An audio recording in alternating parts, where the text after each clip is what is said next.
Y, lector despreocupado, si abres por la S el diccionario geográfico, de Madoz, o cualquiera otro, encontrarás un articulito que dice, poco más o menos, lo siguiente. S. Consejo de las Encartaciones de Vizcaya, Partido Judicial de Balmaceda, con 300 vecinos y una iglesia parroquial dedicada a San Fulano. Dista de Bilbao 5 leguas, y 65 de Madrid. Aquí tienes todas las noticias geográficas, históricas, estadísticas, etc., que dan los libros acerca del rinconcito del mundo de que vamos a hablar. Pero como el consejo de S. me interesa algo más que a los autores de diccionarios geográficos, voy a suplir el desdeñoso laconismo de estos señores. Verdaderamente, el consejo de S. no tiene grandes títulos a la atención del viajero, y sobre todo si el viajero es despreocupado como tú. Su iglesia es buena para glorificar y pedir consuelos a Dios, pero... pare usted de contar. Los vecinos del consejo la tienen mucho cariño, pero ¿sabes por qué, lector despreocupado?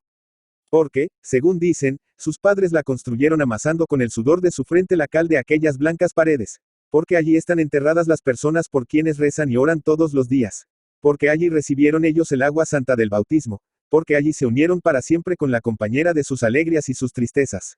Porque allí alcanzan de Dios consuelo en sus tribulaciones, y porque allí la palabra del sacerdote les indujo, e induce aún a sus hijos, a amar y reverenciar a sus padres. A detestar el vicio y a adorar la virtud. ¿Qué te parece, lector despreocupado? ¿Has visto simpleza igual? Pues no para en esto la de los tales aldeanos. Cuando repican a fiesta las sonoras campanas del blanco campanario de la iglesia parroquial de S. Y cuando al entrar en misa se encuentran los altares adornados con ramilletes de rosas y de claveles, y el pavimento alfombrado de tomillo, eneldo y espadaña, aquellos tontos lloran de regocijo, y se juzgan dichosos con su pobreza, y su iglesia, y su aldea, casi olvidada de los geógrafos. No es verdad, lector despreocupado, que tienen razón los franceses cuando dicen que el África comienza en los Pirineos. S. tiene su río, pero apenas está indicado en los mapas, ni le han llamado padre los poetas, ni estos señores han dicho del que saco el pecho fuera y hablo de esta manera o de la otra o de la de más ala. Es un río tan tonto, que se contenta con estar siempre claro y fresco, con criar truchas y loinas para engordar a aquellos bárbaros, con dar movimiento al molino, que provee de harinas a aquellos salvajes, y a la ferrería, que da ocupación a aquellos hotentotes cuando el temporal no les permite trabajar en las heredades.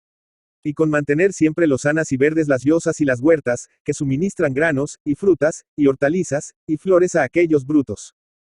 Pues aunque me parezca increíble en un siglo tan civilizado como el nuestro, también enamora semejante río a los aldeanos de S. Me ocurre una cosa, lector despreocupado. Lista, que, si mal no recuerdo, anduvo por allí Inillo Tempore, solía envidiar la felicidad del que nunca ha visto más río que el de su patria. Que va a que el tal Lista hizo creer esta y otras tonterías a los encartados. Pero no, que aquellos ya eran tontos hace muchos siglos. Cuando se llamaban cántabros y peleaban con los romanos, si callan prisioneros, antes que besar la sandalia de los cesares, consentían morir en la cruz entonado cánticos a la libertad y a la patria. ¿Qué te parece, lector despreocupado? Vamos, si te digo que estoy corrido, como una mona, de haber nacido en un país donde tales cosas pasan desde los tiempos del rey Perico. Pero aún falta lo mejor. Las preciosidades históricas y monumentales del Consejo de S. son las siguientes. Un castaño que plantó Juan el día que nació su hijo Pedro. Un rosal que plantó Teresa una vez que su hijo estaba enfermo, ofreciendo a la Virgen regalarle cuantas rosas produjera si el chico se ponía bueno, como en efecto se puso. Un rótulo que hay en el puente, recordando que el día tantos de tal mes y de tal año se arrojó al río fulano, y salvo, con peligro de su propia vida, a Sutano. Y una ermita de San Roque, más vieja que Matusalén, a la cual tienen aquellos fanáticos mucho respeto, porque el santo que se venera en ella libro de una peste al consejo ala en los tiempos de mar y castaña. Tú, lector despreocupado, dirás que Juan plantaría el castaño para que diera castaña sino para conservar memoria del nacimiento de su hijo Pedro. Que el chico de Teresa se salvaría porque cosa mala nunca muere, que fulano se arrojaría al río porque haría calor. Y que el consejo se libraría de la peste porque refrescaría el tiempo. Pues es claro, eso sería. Solo que aquellos aldeanos son unos zopencos llenos de superstición. Aún hay más. Que, no puede haber ya más tontería. Oye, y verás si la hay. Las casas de la aldea son detestables, como que se contentan con ser muy sanas, y muy grandes, y muy limpias. Sin embargo, sus moradores dicen que no las trocarían por el palacio del indiano, que está en lo mejorcito del valle y es una maravilla. Y sabes, lector despreocupado, en que se fundan aquellos estúpidos. Te vas a reír de su majadería. Se fundan en que en ellas nacieron y murieron sus padres, y en ellas nacieron y se criaron ellos. Te ríes. Pues espera, que Alá va lo bueno.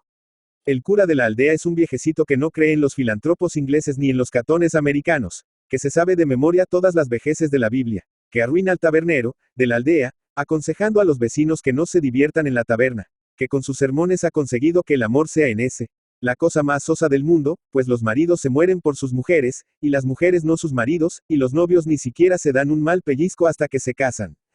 Que a fuerza de repetir que el trabajo es sano para el cuerpo y para el alma, ha logrado que todo el inmundo trabaje el día de trabajo, que con su eterna cantinela de que el juego es padre de todos los vicios, ha alcanzado que ni el día de trabajo ni el de fiesta se encuentre en la aldea con quien echar un mus, y, por último, que con sus consejos ha conseguido que aquellos simples exclamen cuando les suceda alguna desgracia, ¿cómo ha de ser? Dios lo ha querido, hágase su divina voluntad, y se quedan tan consolados como si tal desgracia no les hubiese sucedido. El alcalde del consejo es un palurdo que lleva su tontería hasta el extremo de medir con la misma vara a los parientes y a los extraños cuando cometen alguna falta, que incurre en la grosería de rechazar los regalos que intentan hacerle los vecinos que tienen asuntos pendientes de su autoridad, y que cuando el común no tiene fondos para atender a las calamidades públicas, vende aunque sea su propia camisa para remediarlas. Pues has de saber, lector despreocupado, que los vecinos de ese, bajan la cabeza servilmente ante tal cura y tal alcalde, y serían capaces de dar la vida por ellos. Pero dejémonos de gentes tan estúpidas, con el consuelo de que el sol de la civilización no tardará en penetrar en aquel salvaje rincón del mundo, y veamos si en ese, hay algún habitante algo más en armonía con el espíritu del siglo. 2. Que manojito de rosas y de claveles se ha posado en mi hombro. Ah, es tu cara de Pascua florida. ¿Qué hacías tú aquí, amor mío? Leer por encima de tu hombro lo que vas escribiendo. ¿Y qué tal te parece? Mal, rematadamente mal. Gracias por la lisonja. ¿Y por qué te parece mal? Porque no me gusta la ironía. Sin embargo, bien usada, es un género que hiere, que hace daño, que no puedes cultivar. ¿Y por qué no puedo? Porque no tienes hiel en el alma. En cuanto a eso, poco a poco. Cosas pasan en el mundo que aún en el alma de una blanca paloma engendran hiel, y vinagre, y ajo, y mostaza y guindilla. Sí, pero a pesar de eso, el mundo es hermoso como lo son las rosas a pesar de las espinas. Ah, sí, tienes razón. El mundo es hermoso para los que no nos creemos desterrados en él. Pasemos por el mundo derramando una bendición sobre cada flor y cada espina que encontremos a nuestro paso. Cuando, terminado nuestro viaje, tornemos al seno de Dios, las puertas del paraíso no serán abiertas y podemos decir, Señor, hemos hecho noblemente nuestra jornada. Los moradores de la tierra lloran nuestra ausencia, porque hemos sembrado bendiciones en nuestro camino, es verdad, la ironía es indigna de las almas que carecen de hiel. Lector despreocupado, no quiero dirigirme a ti, porque tú no me comprendes. No quiero escribir para ti, porque soy pobre de espíritu y rico de corazón, y solo para los pobres de espíritu y ricos de corazón escribo. Aunque mi corazón solo sabe amar y mis labios solo saben bendecir, quisiera tener 1000 corazones para aborrecerte y 1000 labios para maldecirte. ¿Ves esa lágrima que ha borrado un amargo, te detesto, que mi pluma acababa de estampar en el papel? Pues ha caído de esos dulces ojos que, posados sobre mi hombro, siguen arrasados en lágrimas de ternura y de alegría al vuelo de mi pluma. Esas lágrimas busco, que no tus aplausos y tus riquezas. Pobre y obscuro quiero seguir mi jornada llevando por compañeros a los pobres de espíritu y ricos de corazón, porque ellos me guiarán al reino de los cielos. Virgen de ojos azules y rostro de azucena y rosa, a ti me dirigiré, porque tú me comprendes. Sí, tienes razón. El mundo es hermoso para los que no nos creemos desterrados en él. Has de saber que Teresa, aquella que plantó el rosal en ese, ofreciendo a la Virgen regalarlo todas las rosas que produjera si se salvaba su hijo de una grave enfermedad, perdió a su marido Juan, aquel que plantó un árbol en memoria del nacimiento de su hijo Pedro. Pedro era un muy niño cuando murió su padre, y la pobre Teresa se encontró sin amparo en el mundo. Como aquellos pobres aldeanos tienen la costumbre de acogerse al amparo de los moradores del cielo en todas sus tribulaciones, Teresa se acordó de la Madre de Dios cuando se hallaba más desconsolada. Era una hermosa mañana de mayo. Todo cantaba y reía. El sol asomando por oriente, los pájaros en la enramada, las campanas en la torre y las flores en el huerto. Todo cantaba y reja, menos el corazón de la pobre Teresa, que estaba desconsolado. Teresa se fue al huerto a ver si el rosal tenía rosas para engalanar el altar de la Virgen. Cargadito de ellas estaba, y nunca las había ostentado tan hermosas como aquella mañana. Lo único que les faltaba eran algunas gotas de rocío que abrillantasen sus frescas hojas, reflejando los primeros rayos del sol de Dios que empezaba a bañar el horizonte. Teresa empezó a coger rosas, llorando mientras las cogía. Hizo con ellas un lindo ramillete, y se encaminó a la iglesia, que el sacristán había dejado abierta mientras subía a la torre a tocar a misa primera. El primer rayo del sol penetraba por una ventana del templo y bañaba con su dorada luz el altar de la Madre de Dios. Teresa colocó en el altar aquel ramo de rosas coronadas de lágrimas, y de repente un resplandor divino deslumbró sus ojos e inundó de luz el templo. El sol, reflejando en las lágrimas que coronaban las rosas, había trocado cada lágrima en un diamante, rico de luz y hermosura. La pobre aldeana alzó sus atónitos ojos a la Virgen, y creyó ver una sonrisa llena de amor y gratitud en los labios de la Reina del Cielo. Poco después salió del templo con el corazón henchido de santa esperanza y se dirigió presurosa a su casa para hacer partícipe de su alegría al hijo de sus entrañas. Al pasar junto al palacio del indiano oyó una voz que la llamaba y alzó los ojos al balcón del palacio. Teresa, la dijo el indiano, sube que deseo hablar contigo. Teresa se apresuró a subir, llena, sin saber por qué, de gratísima esperanza. Enjuga tus lágrimas, Teresa, añadió el indiano, que yo voy a proporcionaros la subsistencia a ti y a tu hijo. Hijo de mi alma, exclamó la aldeana, pensando en la dicha de su hijo antes que en la propia. El indiano continuó. Yo tengo grandes riquezas en América, y voy a hacer un largo viaje, para volver aquí trayéndolas conmigo, porque aquí quiero pasar el resto de mis días. No tengo familia ni parientes a quien confiar el cuidado de esta casa durante mi ausencia, y quiero que tú y tu hijo toméis a vuestro cargo este cuidado. Señor, exclamó Teresa, nosotros conservaremos religiosamente cuanto usted nos confie. Si así lo hicieseis, como no dudo, a mi vuelta seréis mi única familia. Si muero antes de volver, no me olvidaré de vosotros y durante mi viaje tendréis lo necesario para vivir tranquilamente. Teresa apenas podía expresar su gratitud, porque la alegría embargaba su voz. El indiano, que hablaba con ella en una hermosa biblioteca que encerraba millares de volúmenes, continuó. ¿Ves esos libros, Teresa? Cuidádmelos con esmero, ellos han sido siempre y serán mis mejores amigos. A ellos debo la tranquilidad de mi alma, lo que vosotros, pobres aldeanos que nunca habéis visto sabios, llamáis mi sabiduría, y hasta las riquezas que aquí en América poseo. Señor, dijo Teresa, confíe usted en que así lo haremos. Mi hijo sabe escuela, a Dios gracias, y tiene mucha afición a los libros, aunque, en casa no tenemos más que el Astete, y los gritos del purgatorio, y el año cristiano, y la historia de Don Quijote y los fueros de Vizcaya. No tenga usted cuidado, señor, que mi pobre Pedro los tendrá como el sol de limpios, y tan ordenados como usted los deje. Bien, Teresa, bien. Hoy mismo podéis veniros a vivir aquí, porque yo pienso partir mañana temprano. Señor, murmuró Teresa, poniéndose colorada y como si tuviese que hacer alguna objeción a las proposiciones del indiano y no se atreviese a hacerla. El indiano la comprendió al punto. Ah, dijo, no quieres abandonar tu casita. Lo apruebo, Teresa, y eso te hace más digna aún de mi confianza. Señor, repuso la aldeana, no lo debe usted extrañar. Es tan blanca, y tan cómoda, y tan hermosa. Sí, sí lo es para los que viven de recuerdos y han derramado en ella todas sus lágrimas de alegría y de tristeza. Y luego, señor, continuó Teresa, allí ha nacido mi hijo y ha muerto mi marido, y si no la habitamos, el desamparo reinará en ella, y el agua penetrará por su techo y sus paredes, y la pobre se caerá al cabo, que es como si se muriese de tristeza. Ah, señor, qué triste es ver un hogar desierto y arruinado. Cuando pasamos mi Pedro y yo junto a esa aceña vieja que hay en el nocedal del río, las lágrimas se nos saltan, que mucho quieren decir aquellas paredes aún ennegrecidas por el fuego del hogar, y aquel pollo que aún se conserva allí frío y solitario, y aquellas letras, hechas con la punta de un cuchillo o del badil, que aún se ven en la pared, y aquellos clavos que aún permanecen junto a la ventana. Sí, Teresa, exclamó el indiano, con los ojos arrasados en lágrimas, mucho quieren decir todas esas cosas para los que, como yo, triste de mí, no tienen familia, y mucho más aún para los que la tienen. No abandones tu casita, no, que la pobre, como tú dices, se moriría de tristeza. Venid de día a cuidar de mi casa, y de noche que se quede tu hijo aquí, pero no apaguéis nunca vuestro hogar. Así lo haremos, señor, y en el corazón guardaremos siempre escrita la bondad de usted. El indiano no permitió a Teresa que continuase expresándole su agradecimiento.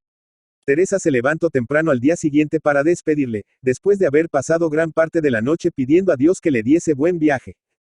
Pero antes de ir a casa del indiano fue al huerto, tomó la mejor rosa que tenía el rosal, y yendo a la iglesia, la trocó por la mejor que tenía el ramillete de la Virgen. Señor, dijo al indiano, esta rosa ha estado en el altar de la Virgen Santísima. Llévela usted consigo, que el corazón me dice que llevándola no morirá usted en esos caminos ni en esas mares traidores, desamparado de Dios y de los hombres. El indiano era un sabio, y como ahora se dice, un hombre de mundo. Pero era de los sabios y hombres de mundo que creen en Dios, y, aunque no creyeran, respetarían santamente la fe de los demás. Señor, con qué doler cerraras las puertas de la gloria a esta clase de ateos. El indiano aceptó con profundo agradecimiento la santa rosa que le ofrece a la aldeana y la colocó cuidadosamente en una caja donde conservase su hermosura y su perfume. Poco después tomó el camino de Bilbao, donde debía embarcarse para la América Central. Todas las mañanas, cuando el sacristán entraba en la iglesia para tocar a maitines, entraba tras él Teresa y colocaba en el altar de la Virgen un ramo de rosas frescas, coronadas de lágrimas, pero coronadas de lágrimas de alegría. 3. Hagamos de 2 pinceladas el retrato de Pedro, tal cual era cuando el indiano encargó a Teresa el cuidado de su palacio, no tal cual era 4 años después. ¿Y por qué le has de retratar en la primera de esas 2 épocas? Porque física y moralmente se había transformado en el transcurso de la primera a la segunda, y esta transformación se resiste a mi pincel, que solo se complace en trazar cuadros de inocencia. Deja, purísimo numen de los cuentos de color de rosa, que el lector despreocupado se ría de mis inocentes creaciones. Deja que se burle de mi afición a retratar pobres madres y pobres niños que solo saben creer y amar. Yo sé que hay ojos que lloran y corazones que palpitan ante mis humildes cuadros. Una de esas palpitaciones o una de esas lágrimas borra todos los sarcasmos que el lector despreocupado pueda lanzar sobre estos cuadros, amados benjamines de mi corazón. Pero, ¿qué? Se había hecho malo el hijo de Teresa, tan querido y ensalzado de su madre. Malo, en el sentido que el mundo da a esta palabra. No, pero malo en el sentido que yo suelo darle, sí. Porque has de saber, alma mía, que yo tengo por malo a aquel que, presa su corazón de febriles ambiciones y atestada su mente de locas quimeras, en vez de bendecir los bienes que Dios le envía, los rechaza como mezquinos, y se cree con derecho a obtener el primer quiñón en el reparto de la herencia humana. Mira, rosa del rosal de mis amores, yo nací en un valle muy parecido a aquel en que nació Pedro. El horizonte que se descubría desde la casita blanca de mis padres era tan limitado, que mi vista le abarcaba perfectamente. Madre, pregunte un día a la que me llevo en sus entrañas. Hay mundo más ala de aquel pico donde aparece el sol todas las mañanas, y más ala de aquel otro donde se esconde todas las tardes.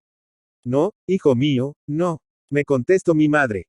Pasaron años, y abandoné las riberas del Cadagua por las del Manzanares. Cuando desde el Buen Retiro o la montaña del Príncipe Pío dirijo la vista a las colinas de Vicálvaro o a las de Sumas Aguas, y pregunto a la Santa Madre que me espera en el cielo. Madre, ¿hay mundo más ala de aquellas colinas? No, hijo mío, no. Me contesta mi madre desde el cielo. Y yo la creo aún, y soy dichoso creyéndola. Pero me olvido de Pedro y de la pobre Teresa. Llamo pobre a Teresa, porque lo era aún más que cuando el indiano la llamó para que cuidase su palacio.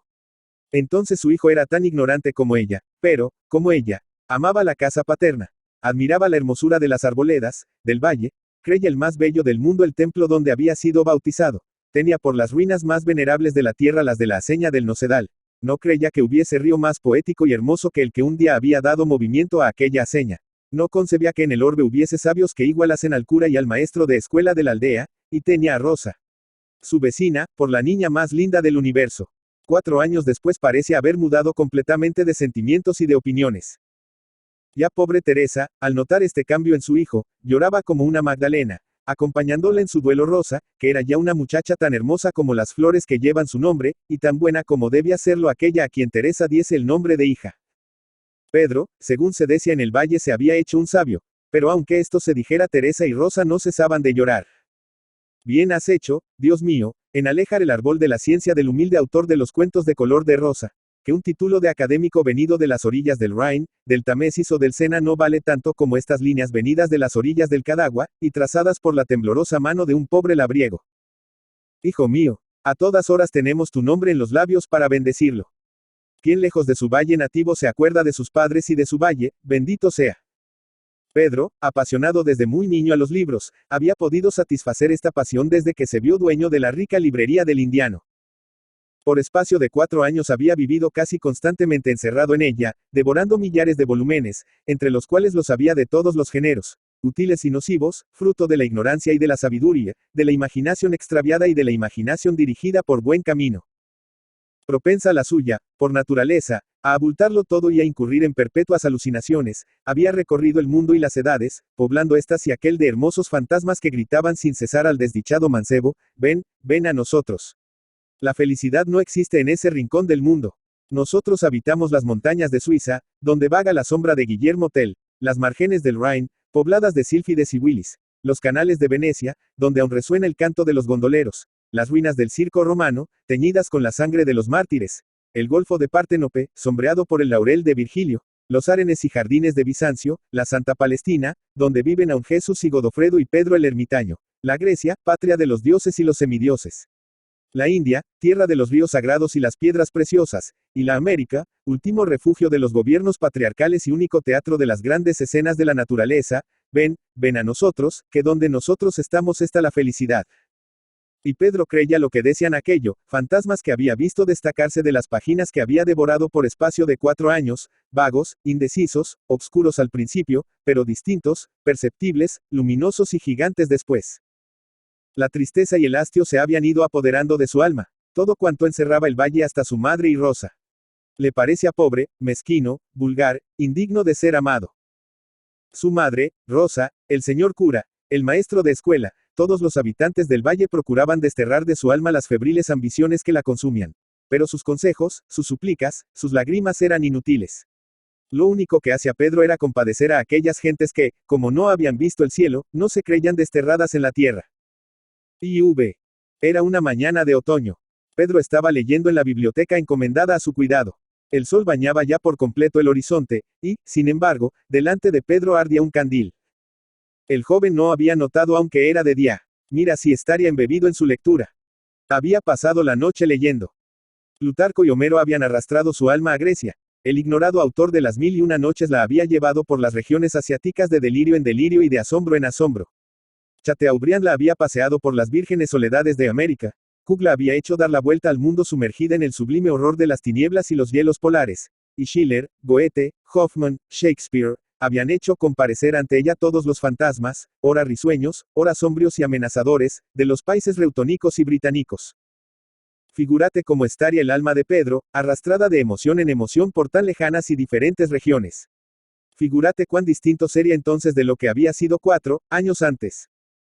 Pedro, un tiempo tan contento con vivir y morir en el valle nativo como todos los habitantes de aquel valle, solo tenía ya un deseo, pero un deseo supremo, ardiente, inextinguible, un deseo sin cuya satisfacción la vida le parecía una carga insoportable, el de hollar con su planta y abarcar con su mirada el teatro de las escenas, reales o ficticias, que habían expuesto a su contemplación los libros, escenas que su fantástica y acalorada imaginación poetizaba, despojándose de toda la parte vulgar y prosaica que aun lo más poético de este mundo tiene.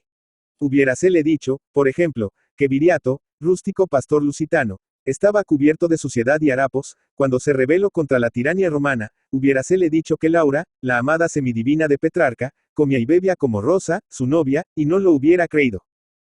La casa de Rosa estaba al lado de la de Teresa. Esta, que trataba ya a la joven con la confianza de una madre, la encargó que se llegase al palacio del indiano y dijese a Pedro que fuese a almorzar. Apresuróse a ir la enamorada niña. Cuando entró en la biblioteca donde leía Pedro, este se volvía loco con la descripción de un harem. Aquel volcán de amor y de celos que ardía perpetuamente en el corazón y en los ojos de las odaliscas, le parecía 1000 veces preferible a todo el amor que puede encerrar el corazón de las mujeres de Occidente. Pedro, dijo Rosa, entrando en la habitación, ligera como una mariposa, colorada como las cerezas a medio madurar, y risueña como una mañana de mayo, Pedro, dice tu madre que te está esperando el almuerzo. Pedro dio tal patada en el suelo, y miró a Rosa con tal indignación y tal desdén, que la pobre muchacha retrocedió 2 pasos, sobrecogida de terror. Perdóname, Pedro, murmuró Rosa cariñosamente, estabas distraído y te he asustado, ¿no es verdad? Mira, ha sido sin querer. No volveré a asustarte, yo te lo aseguro. Anda, vente conmigo, que tu madre te está esperando para almorzar. No necesito compañía, y la tuya mucho menos, contestó Pedro con tono desdeñoso y amenazador. La niña se puso pálida como una azucena, y bajó la cabeza con los ojos arrasados en lágrimas. La desdeñosa expresión que dominaba en el rostro y en la mirada de Pedro se dulcificó un poco. ¿Qué tienes? ¿Por qué lloras, Rosita? Preguntó el joven con cierta solicitud. Porque ya no me quieres. Contestó la niña, cuya purísima voz ahogaban los sollozos. Sí, te quiero, Rosa, pero tú tienes la culpa de estos arranques de mal humor en que me ves. Pues dime qué he de hacer para que siempre estés contento. Lo que has de hacer es comprender mi alma. ¿Y qué quiere decir eso? Preguntó la niña con adorable ingenuidad. Comprender tu alma, es quererte mucho. No es solo eso, contestó Pedro, cuyo rostro volvía a nublarse, comprender mi alma es, en primer lugar, adivinar mis deseos. Yo creía que deseabas ya almorzar. Pedro dio otra patada en el suelo, exclamando. Rosa, veo que tu alma nunca podrá comprender a la mía, que hablarte de ese amor delicado, grande, ideal, sublime, que se cierne entre el cielo y la tierra, es echar margaritas a la mar. Ah, bien se conoce que nunca has abierto un libro. Pero yo creía que no eran menester libros para saber quererte. Mira, Pedro, mira lo que me figuraba yo que era querer. Estar siempre pensando en ti. No encontrarme a gusto sino a tu lado. Pedir a Dios que te dé salud y fortuna. Desear que me quieras como yo te quiero a ti. Ponerme triste y llorar y desesperarme si quieras a otra. Aprender todo lo que saben mi madre y la tuya, para hacer lo que ellas hacen. Gobernar bien la casa cuando nos casemos. Querer y cuidar y enseñar a nuestros hijos, si Dios nos los da. Trabajar a tu lado para que el trabajo te pese menos. Alegrarme cuando estés alegre, entristecerme cuando estés triste y morirme de pena si tú te mueres. Esto es, Pedro, esto es lo tenía por amor. Si es otra cosa porque no me lo dices. Verás cómo hago todo lo que tú me mandes. ¿Qué? ¿No soy dócil acaso? Cuando yo era pequeñita, siempre estaba diciendo mi madre, mi niña va a ser muy mujercita de bien, porque mejor mandada no la hay en la aldea. Dime, Pedro, el amor, no es lo que te he dicho. Sí, Rosa, ese es el amor, pero es el amor vulgar. El que busca mi alma es ese en el fondo pero no en la forma. En primer lugar, excluye el lenguaje vulgar e innoble, tal como el que has usado al llegar aquí. Pero es malo decir que vengas a almorzar, cuando es cerca de mediodía y aún no te has desayunado. Sí, sí lo es. Respondió Pedro, y volviendo a sentirse dominado por el enojo que tanto había afligido a la inocente muchacha. Pues mira, repuso ésta, el señor cura y el maestro, que tanto saben, así dicen las cosas. Porque aquí el que más sabe es un salvaje. Por eso aborrezco a este miserable valle. Miserable valle, sí que habrá muchos donde se coja tanto grano y tanta fruta como en él. Grano, fruta, murmuró Pedro con soberano desdén. Pues qué, ¿es eso tan bien malo? Mira, Pedro, esta mañana hemos estado tu madre y yo hablando de lo que hemos de hacer con la hacienda en cuanto tú y yo nos casemos. Dice tu madre que si cosemos un calero, allegamos toda la hoja del rebollar y hacemos una rosada, de seguro cogeremos grano para todo el año, como en vida de tu padre, que esté en gloria. No seré yo quien cultive las tierras que cultivo mi padre. ¿Qué dices, Pedro? Que no me enterraran en estos valles. Dios mío, exclamó Rosa, llena de asombro. Pero ¿a dónde has de ir? ¿A dónde mi alma me llama? ¿Pero dónde es eso? ¿Para qué te lo he de decir, si no me has de comprender? Rosa, déjame, que Dios no ha formado tu alma para que comprenda la mía. Pero si yo te quiero, Pedro, si yo te quiero mucho. Exclamó Rosa con infinita ternura, buscando en los ojos de Pedro una mirada que correspondiese a aquella sencilla y a la par elocuente expresión de cariño. Déjame en paz, respondió Pedro con inmenso despego. Y volvió a Rosa las espaldas. La inocente niña prorrumpió en lágrimas y bajó la escalera murmurando, ¡ay, Dios mío! Que no me quiere ya que, sin duda, quiere a otra. Era bien entrada la primavera. A la puerta de la casa de Teresa había un hermoso emparrado, cubierto ya de hojas, entre las que se veían granar los racimos. Teresa, Rosa y otras vecinas cosían bajo aquel emparrado, a la caída de la tarde de un sábado. Todas charlaban como cotorras, excepto Rosa, que no despegaba sus labios ni levantaba la cabeza, inclinada sobre su labor. Y Teresa, que solo terciaba alguna que otra vez en la conversación, miraba con frecuencia a Rosa y exhalaba un hondo suspiro, como diciendo, mucho se parece mi mal al tuyo. La conversación tenía por objeto enumerar las maravillas que la primavera iba trayendo al valle. Marta contaba que los cerezos y los landechos de su huerto se iban a desgajar con el peso de la fruta, según la muestra que presentaban. Dominica refería que en sus piezas la borona comenzaba ya a echar cirria. Luisa decía que el año iba a ser muy abundante de todo, pues el cuco había venido por donde viene el sol, y Jacinta aseguraba que si Bilbao llegaba a empinarse un poquito para asomar la cabeza por cima de los montes que rodean a ese, se iba a morir de envidia, a pesar de sus jardines y sus tesoros. Teresa y Rosa también decían una cosa, pero se la decían muy bajito a su corazón, que Pedro ya no las quería. Una de las vecinas echó de ver el silencio de Rosa y Teresa. No saben ustedes, dijo, la gran novedad que hay esta primavera en ese. ¿Qué novedad es? Se apresuraron a preguntar todas. Que los pájaros se han vuelto mudos y las rosas se han vuelto azucenas, contestó la vecina, dirigiendo la vista a Rosa con una significativa sonrisa. Pues es verdad, y no habíamos reparado en ello, exclamaron las vecinas. A Rosa y a Teresa se les arrasaron los ojos en lágrimas. Las vecinas, que lo notaron, se apresuraron a abandonar su tono irónico y malicioso, dominadas por la compasión. Valga Dios, dijo una de ellas, dirigiéndose a Rosa, ¿cómo has cambiado, hija? Porque no cantas ya como los pájaros y das envidia con tus colores a las rosas de Alejandría. Porque para ella y para mí, contestó Teresa, no ha venido aún la primavera. Eso es porque sois unas tontas. Que Pedro está siempre encerrado con sus librotes. Anda con Dios, y así aprenda más que el sabio Salomón. Si los libros que lee fuesen malos, santo y bueno que os afligiseis. Pero ya veis vosotras y el indiano, un señor que, mejorando lo presente, no tiene pero, puede haber gastado su dinero en libros malos. No serán muy buenos cuando a mi hijo lo han hecho aborrecer la aldea donde nació. Y como al indiano no se la han hecho aborrecer. Tienes razón, que los libros no serán malos. Lo será tal vez mi hijo. Es imposible pintar el dolor con que Teresa pronunció estas últimas palabras, y la dolorosa impresión que hicieron en Rosa. Yo he oído decir al señor cura, repuso la vecina, que los libros son como las escopetas, que aunque sean útiles para muchos, son para algunos peligrosas. Pero, no, el hijo de mi alma no es malo, exclamó Teresa, deshecha en lágrimas. Esta mañana me vio llorar, y, echándose a mi cuello, me dijo, saltándosele las lágrimas, madre de mi corazón. Perdóneme usted las penas que causo a usted y a la pobre Rosa.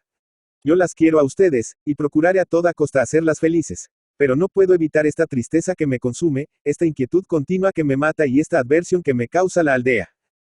Pues hija, dijo una de las vecinas, a mí me gusta cantar clarito. Yo hago la cruz al que tiene adversión al pueblo en que nació, y se la hago aunque por lo demás sea un santo.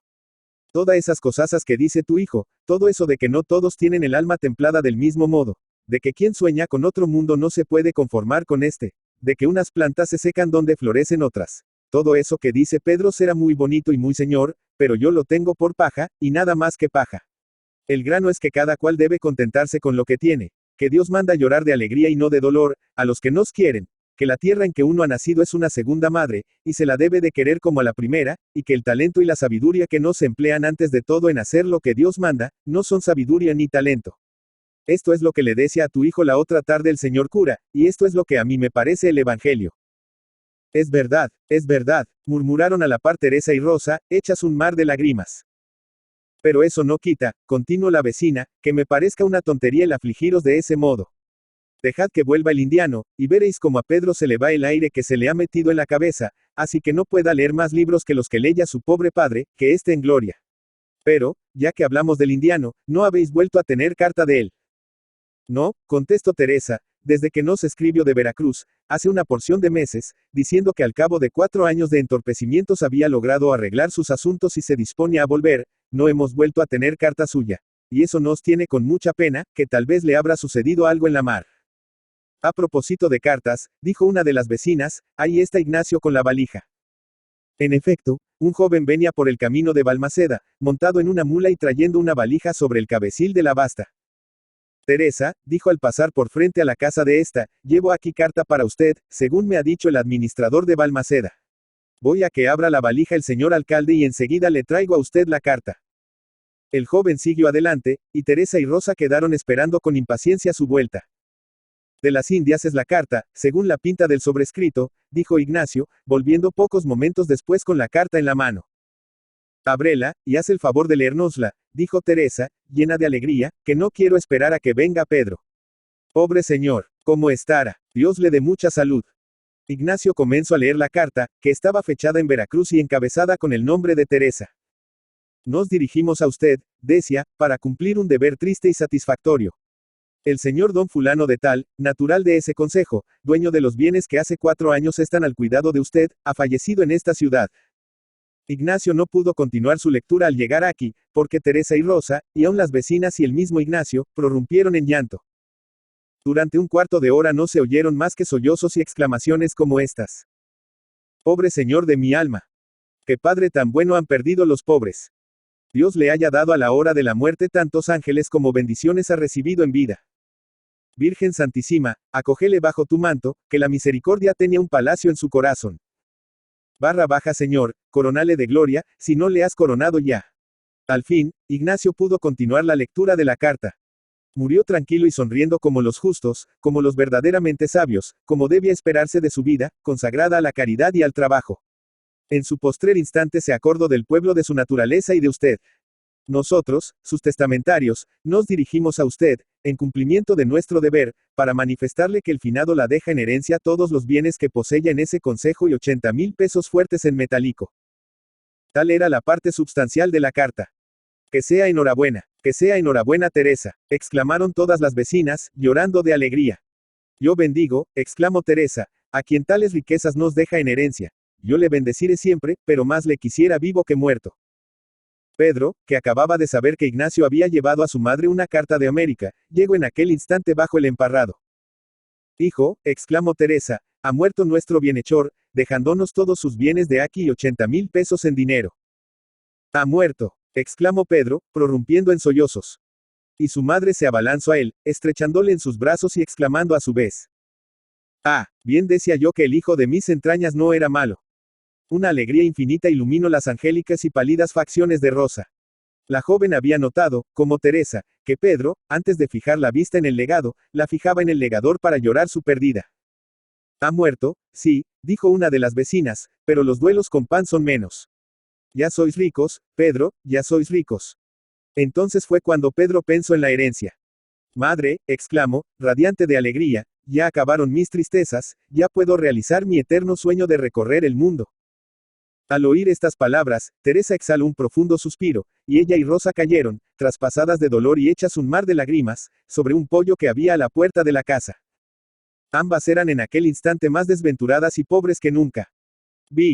Ya tenemos a Pedro con un pie en el estribo, dispuesto a emprender el viaje universal con que empezó a soñar, así que empezó a regenerar su alma en la biblioteca del indiano. Encontrar el paraíso de sus sueños en los países que va a recorrer. Las montañas de Suiza, los castillos feudales de Alemania, la filantropía inglesa, los monumentos de la ciudad eterna, las mujeres de Oriente, las ruinas de Atenas y las instituciones del nuevo continente, le parecerán desde cerca tan bellos como desde lejos. Sus ojos, que desde lejos todo lo poetizaran, lo vulgarizaran todo desde cerca. Sigámosle en su viaje, espiando y analizando las emociones de su corazón. Que, nuestro trabajo no será del todo inútil, hoy que tanto abundan las almas no comprendidas, y hoy que tan torcida interpretación se da a las palabras de Jesús, nadie es profeta en su patria. Pedro se dispone a abandonar el valle nativo. Ya nadie se opone a su partida, porque todos se han convencido ya de que sus consejos, sus súplicas y sus lágrimas no bastan a quebrantar su resolución, y porque el señor cura, el más conocedor del corazón humano entre los habitantes del valle, opina que en la homeopatía, en el similia similibus curantur de los médicos, está la única esperanza de curar a Pedro. Todos lloran al darle la despedida, pero él permanece sereno. Su madre le entrega un santo escapulario, que asegura de protegerle de todo peligro. Y Rosa, al estrechar su mano, coloca en el dedo pequeño del mancebo una modesta sortija, adornada con unas hebritas de sus doradas trenzas que llevaba en su dedo del corazón. Entonces es únicamente cuando una lágrima asoma a los ojos de Pedro, probando que su corazón no ha muerto aún para su madre y su amada. Ignacio, excelente muchacho, que nunca perdió de vista el valle sin mentir su corazón oprimido de tristeza, le acompaña con una caballería hasta Bilbao, donde Ignacio se volverá atrás y Pedro se proveerá de cuanto necesito para continuar su viaje. Ya se alejan del consejo.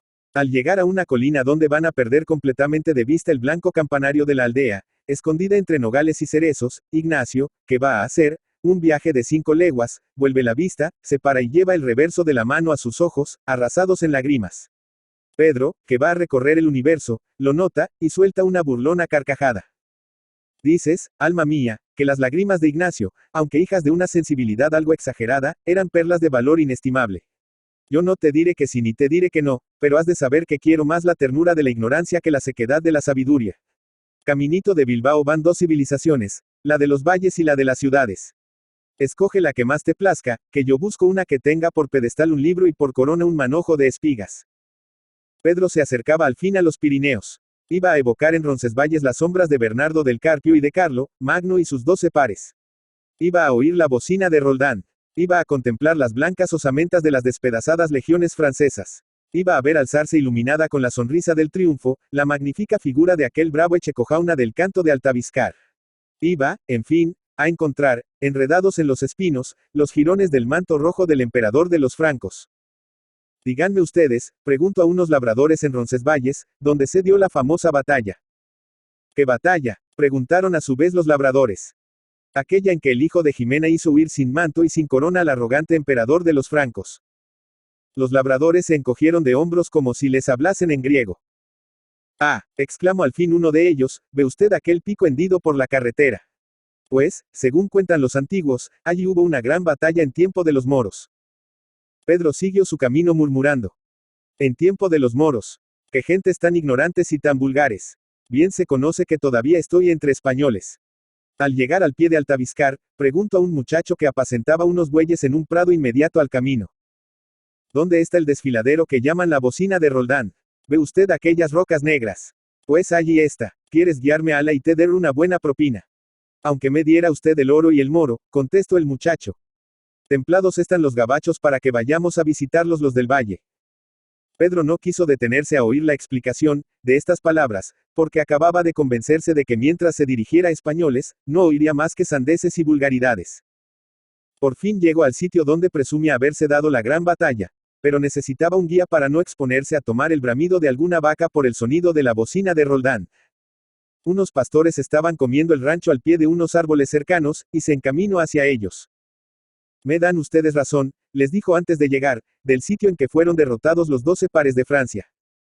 Los pastores, por única contestación, prorrumpieron en juramentos contra los españoles. Tomaron cada uno su cayado, y se lanzaron en ademán amenazador al encuentro de Pedro. Este, viendo que la cosa iba mal, puso pies en polvorosa, dejando caer la capa y el sombrero, Cornocarlo, Magno el manto y la corona. Los pastores continuaban tras él, y ya se iba a rendir, reventando de cansancio y ensangrentadas sus manos y su cara con el roce de los espinos, cuando acudió en su auxilio un hombre que armado de escopeta, andaba por allí de caza, y que ahuyentó a los pastores, amenazándoles con una perdigonada si no se volvían pies atrás. Pero, señor, exclamó Pedro, ¿entre qué gente estamos? Pregunto a esos bárbaros dónde fueron derrotados los 12 pares de Francia, y enarbolan los callados como si les hubiese llamado perros judíos. En mi aldea se contesta rústicamente a los forasteros, pero se les daría el alma y la vida si las necesitasen. Caballero, dijo el cazador, no debe usted extrañar lo que han hecho esos majaderos. Son franceses, y los españoles les están quemando la sangre continuamente con eso de los 12 pares y Carlo, Magno.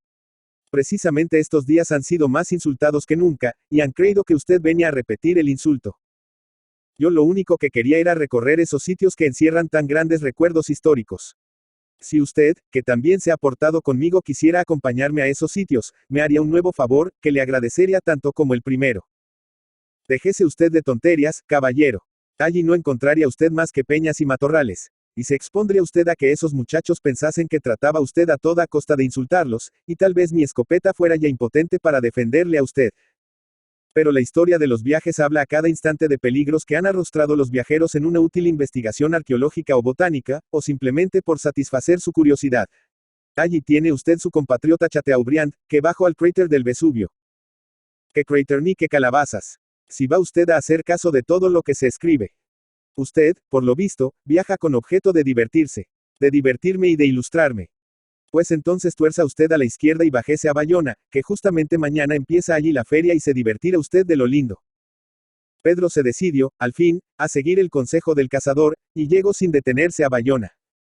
Conforme se acercaba a esta ciudad, habían llamado su atención infinitas muchachas que se encaminaban también a Bayona, ostentando hermosísimas trenzas de pelo, cuidadosamente peinadas y adornadas con vistosos lazos. Tomó habitación en una fonda, se puso hecho un jerineldos y salió a visitar la ciudad. Desde su habitación había visto unos hombres que recorrían las calles con unos grandes sacos al hombro, gritando. ¿A quién se lo corto? ¿A quién se lo corto? Aquellos hombres y aquellos gritos habían excitado vivamente su curiosidad. Al atravesar una plaza, viendo unos grupos de aldeanas y de hombres semejantes a los que habían llamado su atención, se dirigió a ellos.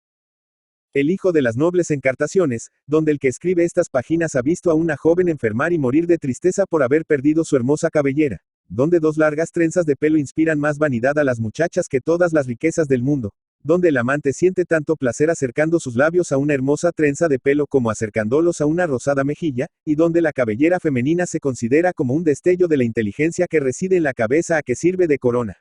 El hijo de las encartaciones vio con horror que una porción de frescas y hermosas aldeanas consentían sin dolor, y por algunos francos, que unas hediondas tijeras, manejadas por una mano más hedionda aún, despojaran su cabeza de una cabellera dorada como el cabello del maíz, o negra como la endrina.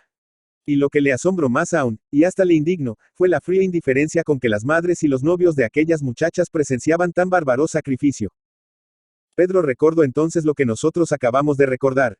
Pedro recordó el infinito orgullo con que en su aldea trenzaban las madres la cabellera de sus hijas, y contemplaban los mancebos las cabelleras de sus amadas. Pedro recordó las dos hermosas trenzas, unidas en su extremo inferior con un lazo de color de cielo, que partían de la linda cabeza de Rosa, y llevó a sus labios con emoción la sortija que le había regalado su amada. Apartando la vista de aquel repugnante espectáculo, volvió a su posada, decidido a abandonar la ciudad inmediatamente. Más aún, se decidió a no detenerse en el suelo francés, a pesar de que la doncella de Orleans y los heroes de Nuestra Señora de París y del judío errante desempeñaban un gran papel en su Olimpo. Quizá nosotros, en vez de indignarnos, hubiéramos conmovido al presenciar lo que él presenció desde que traspasó la frontera, porque hubiéramos visto en la conducta de los pastores un exceso de patriotismo, pero patriotismo al fin, y en la conducta de las doncellas a santa abnegación del que sacrifica lo que más le hermosea para atender a las necesidades de sus padres y de sus hermanos. Pero mirado desde cerca, para Pedro el mundo no tenía más que prosa. Ah, se dijo al salir de Bayona. Ya me explico perfectamente todo lo que me ha pasado desde que pise el territorio francés. Es que en vez de empezar el África Pirineos para Ala, empieza Pirineos para acá, y los franceses lo callan por modestia. 7. Pedro cumplió su propósito de no detenerse en territorio francés. Ya le tenemos en Suiza. Ya va a recorrer aquellas poéticas montañas, embellecidas con los recuerdos del libertador Guillermo Tell y de Carlos el Temerario. Ya va a extasiarse contemplando aquellos imponentes ventisqueros, aquellas magníficas cascadas, aquellos lagos azules y aquellas risueñas queserias, que con tan seductores colores han pintado los poetas franceses y alemanes. Piensa permanecer en aquel romántico y encantador país la mayor parte del verano, y hasta teme, y a la vez desea, que le cautiven los ojos de alguna de aquellas bellísimos montañesas, que, en su concepto, deben atesorar, armónicamente combinados, el ardiente e impetuoso amor de la raza latina y el purísimo y delicado sentimiento de la raza germana. Al pisar los montes de la antigua Helvecia, Pedro experimentaba un sentimiento muy parecido al que debe experimentar el fervoroso cristiano, familiarizado con las sagradas escrituras, al pisar los montes de Judea. Un terrible bestiquero se presentó a su vista. De vez en cuando una ráfaga de viento silbaba en las cumbres de los montes, y poco después un enorme alud se precipitaba al valle con espantoso ruido. El corazón de Pedro latía con violencia ante aquel magnífico espectáculo. Arrastrado por la curiosidad, nuestro entusiasta compatriota se fue acercando al valle a donde descendían aquellas enormes masas de nieve congelada. De repente oye sobre su cabeza un ruido semejante al de un prolongado trueno, y rueda por los profundos abismos que se abrían a sus pies, envuelto en un océano de agua y nieve. Una luz le había sorprendido y su vida corría inminentemente peligro. Pedro, haciendo desesperados esfuerzos para salvarse, invocó a la Virgen representada en el santo escapulario que pendía de su cuello, invocó el nombre de su madre, y hasta el de Rosa resonó en sus labios. Al fin, pudo asirse a unas ramas que bordeaban el torrente, y ponerse en salvo. Pero se puso en salvo empapado en agua y lodo, tiritando de frío y molido su cuerpo, como si los cállados de los pastores del Pirineo hubiesen llegado a caer sobre él. Los ventisqueros, que tan bellos le habían parecido desde la biblioteca del indiano, le inspiraban ya profundo horror, y no pudo menos de comparar los riesgos que en las montañas de Suiza ofrece la contemplación de la naturaleza, con la seguridad que la misma contemplación ofrece en las montañas de las Encartaciones. Contentémonos, se dijo, con espectáculos más pacíficos, con emociones más bucólicas. Busquemos las blancas y limpias queserias habitadas por montañesas inocentes y hermosa como la Virgen de Underworld, cantada por el sublime Darlincourt. Los tranquilos lagos y las tradiciones populares que deben conservar en estas montañas el recuerdo de Arnoldo, Werner, de Forst, de Tell, de todos esos heroes, que libraron a la Helvecia del tirano Hessler. Pedro, divisó, al fin, una queseria y se encaminó a ella.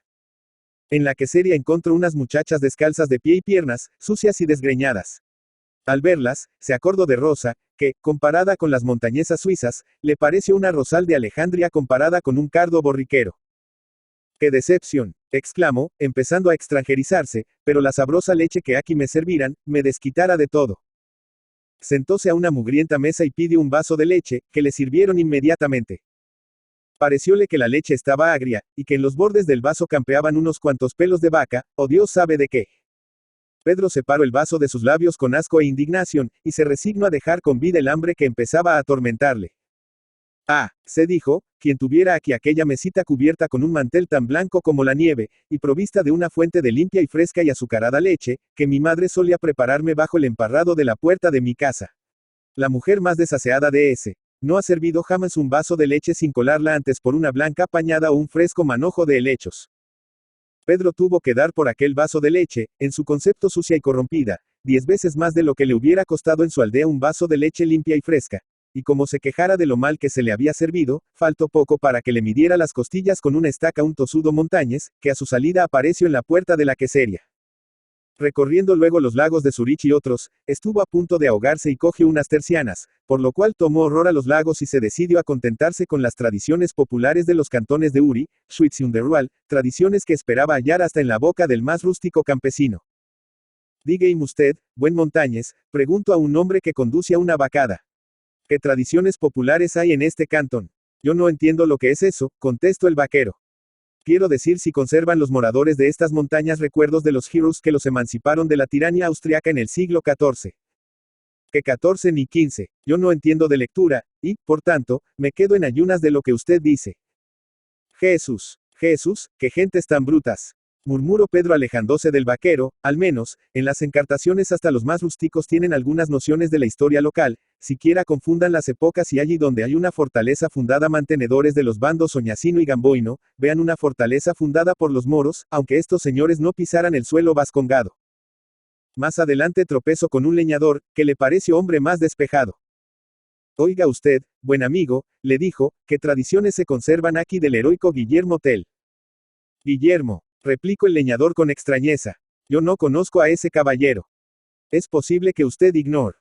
Ah, ya caigo, dijo el Montañez dándose importancia, pregunta usted por el rey de Prusia Federico Guillermo. Buena van a armar el mejor día por sus intrigas los realistas y los republicanos de Neufchâtel. Pedro volvió la espalda al leñador, renegando de Suiza, de los suizos y hasta del día en que puso los pies en aquellas montañas, que, comparadas con la de Vizcaya, le parecían el infierno comparado con el cielo. Enseguida se dirigió a Alemania. Si el que escribe la historia de su viaje, hubiera estado entonces a su lado, le hubiera dicho al oído. Perico, no seas tonto, vuélvete a ese, que en ninguna parte vas a encontrar lo que buscas. Así como tu anteojo tiene la propiedad de engrandecer las cosas desde lejos, tiene la de empequeñecerlas desde cerca. Pero como nadie le dijo esto, y su quijotesca fantasía le decía lo contrario, tomó por el Rhin abajo. Ni en las orillas del Rhin, ni en las del Main, ni en las del Elba, ni en las del Oder, ni en las del Danubio, encontró sílfides ni Willis. Vio muchos castillos de margraves y palatinos, y al penetrar en ellos se encontró con fábricas de cerveza, donde los sesudos filósofos alemanes cogían cada chispa que llamaban a Cristo de tú. Bajo los fresnos y las hayas busco aquellos bailes pastoriles y a aquellas vírgenes de ojos de cielo y de cabellera de oro que había visto en las baladas alemanas, y encontró lo que en todas partes se encuentra: muchachas rubias y muchachas morenas. Muchachas lindas y muchachas feas. Muchachas emperejiladas y muchachas haraposas. Muchachas inocentes y muchachas con más picardias que granos un costal de trigo. Y dijo muy atufado. Para este viaje, no necesitaba yo alforjas. Ay, aldea de mi vida, madre de mi alma y rosa de mi corazón. Más valéis vosotras que toda la Alemania y todas las alemanas juntas. Pero a fe que Grecia me jara olvidar muy pronto este nuevo desengaño. Y se encaminó a la patria de Homero. 8. Grecia dio otro solemnísimo chasco al pobre Perico. Por la misma razón que la había soñado más grande de lo que es en realidad, la encontró más pequeña de lo que en realidad es. En Atenas oyó hablar de ferrocarriles y deuda consolidada, y se le cayó el alma a los pies. En las riberas del Eurotas le sucedió 2/4 de lo mismo al oír a unos soldados entonar la marsellesa. En Esparta no encontró un ciudadano que se atreviese a acompañarlo al paso de las Termopilas, defendido a la sazón por un perro rabioso que enseñaba los dientes a los viajeros. En Chipre sorprendió a un tabernero bautizando el vino. En el Olimpo encontró una fábrica de guano, y tuvo que echar a correr tapándose las narices. En el Helicón creyó morir de sed, porque, aunque encontró una fuente, estaba bebiendo en ella un borrico, y no quiso beber con él. En el Citerón llevó un terrible gaznatazo de una muchacha con quien se propaso, tomándola por Venus. Y en el Pindo encontró a un poeta haciendo endecasílabos de 14 sílabas. Reniego, exclamó, de Grecia y de sus 7 sabios, que si en Vizcaya abundan los ignorantes, al menos no niegan su ignorancia. Si yo hubiera estado al lado de nuestro paisano cuando pronunció estas palabras, no hubiera dejado de decirle: Perico, Perico, no escupas al cielo, que te caerá la saliva en la frente. Mira que tú no eres griego, y si no te tienes por sabio, tampoco te tienes por ignorante. Perico se encaminó a Constantinopla. Allí, decía, allí sí que voy a gozar, observando costumbres diametralmente opuestas a las del resto de esta caduca y prosaica Europa. Las mujeres de ojos negros y tez morena, rodeadas perpetuamente de sublime misterio en el fondo del harem. El pueblo, aunque equivocado en sus creencias religiosas, siempre fervoroso y austero creyente. El idioma, no aficionado aún por el galo, que todo lo invade y todo lo reduce a prosa. El traje reñido con esas ridículas fundas que llamamos pantalón y frac. Y hasta las viandas y las bebidas exentas del grosero y vulgar tocino y del vino embrutecedor y chabacano. Constantinopla de mi alma, que para mí no tienes más defecto que el haber renegado de tu poético nombre de Bizancio, cuánto voy a gozar de ti. Cuánto me voy a desquitar en tu recinto de los atracones de prosa que me he dado en los países cristianos. Pedro descubrió al fin a Constantinopla. Sus cúpulas le dieron ya mala espina. Ave María, exclamó al verlas. Qué torres más ridículas, tan peladas y tan redondas, que parecen calabazas colocadas sobre pucheros. Al menos, el campanario de la iglesia de mi aldea tiene su cruz y su veleta, y es de forma tan esbelta que da gusto el verle. Apenas puso el pie en las calles de la metrópoli maometana, tropezó con una porción de mujeres a quienes se podía cantar aquello de ponte un alfilerito en el pañuelo, etc. Una de ellas le dijo en francés: adiós, hermoso. Un ministro del sultán le convidó a comer al día siguiente. El anfitrión, que, según era público y notorio en Constantinopla, se iba a calzar las mejores uries del paraíso, hizo boca con unas rajitas de salchicón de Génova y un buen trinquis de Jerez. Luego sirvieron a la par un platito de lomo y otro de judías, y el musulmán se apropió el lomo y arrimó las judías al cristiano. Enseguida tuvo el turco la galantería de enseñar al extranjero su harem. Allí vio Pedro una colección de rubias, que le hicieron santiguar de asombro. El musulmán notó su extrañeza, y le preguntó la causa. Contestó Pedro, temeroso de que el turco se viera acometido de un acceso de celos y echara mano a la charrasca, es que yo esperaba hallar aquí jóvenes morenas, que me gustan más que las rubias. ¿Qué? ¿No le gustan a usted las rubias? P.E.H. No es cosa. Ah, pues no sabe usted lo que es bueno. Un poquito volubles suelen ser, pero ¿dónde están un copito de oro y unos ojitos azules? Uy, válgame Dios. Esta salida de pie de banco acabo de dejar al pobre Pedro más frío que un carámbano. Pero le dejo aún más lo que sucesivamente fue viendo. Vio en Constantinopla a los austeros musulmanes, no solo comer salchichón y lomo y beber jerez, sino también comer tocino gordo, y echarse al cuerpo cada copa de vino tinto y aguardiente que daba miedo. Vio turcos con pantalón y frac y sombrero de copa alta, y turcas con vestido de indiana y miriñaque. Y vio otras mil cosas, tan prosaicas y tan vulgares, que le hicieron salir más que a paso de Constantinopla, renegando hasta del zancarrón de Mahoma. Está visto, dijo, que en este viejo, caduco y envilecido continente no hay más que prosa. Ya voy viendo que si en él hay algún Olimpo sin fábrica de guano, ese está en mi aldea. A la Virgen América me voy, que allí encontraré al fin y al cabo lo que busco. Palestina, Rusia, Italia, idos en hora mala, que no quiero visitaros, porque temo que me deis nuevos desengaños. Al día siguiente acabo de afirmarse en esta resolución, leyendo en un periódico el anuncio de una fábrica de papel continuo que acababa de establecerse en el Cedrón. Pedro cruzó el Mediterráneo en un buque inglés fletado para Nueva York, pero que debía hacer escala de algunos días en Londres. Esta última circunstancia no disgustó a nuestro viajero, que se hizo esta cuenta. Inglaterra me ilusiona muy poco después de lo que he visto en el resto de Europa, pero la visitaremos, a ver si la circunstancia de estar aislada de este continente ha conservado en ella algún resto de poesía. Veamos cómo va Pedro en Inglaterra. IX. Nuestro viajero, que llevaba consigo una buena colección de libros, recurrió a la lectura para hacer menos pesada la larga travesía desde los Dardanelos al Canal de la Mancha.